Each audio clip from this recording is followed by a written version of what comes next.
over New Jersey. There were some by Bedminster. I don't know, they're over Bedminster a lot. So What happened?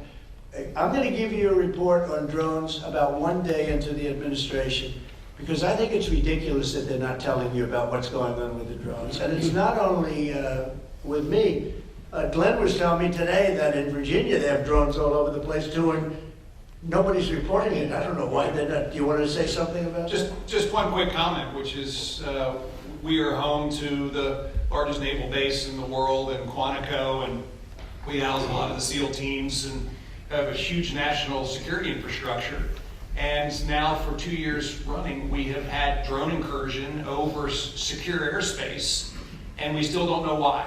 And I think that's absolutely unacceptable. And I think President Trump and the new leadership coming in, I think will work diligently to understand who's behind this and what we do in order to stop the digital surveillance of all of our secure infrastructure.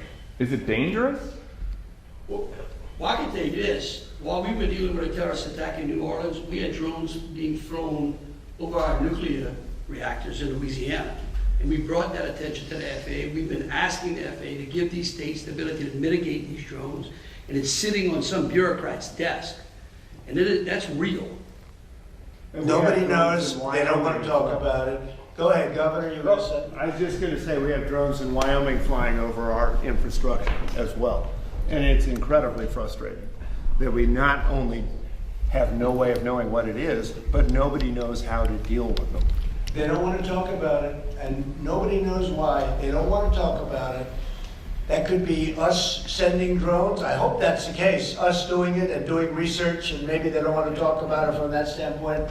I hope it's not an enemy, but we're going to find out on the 21st, the day after. You have to give me a little time for the inauguration, but shortly thereafter we'll give you a report on it. We'll tell you exactly what it is. They know, and it's very strange that they aren't talking.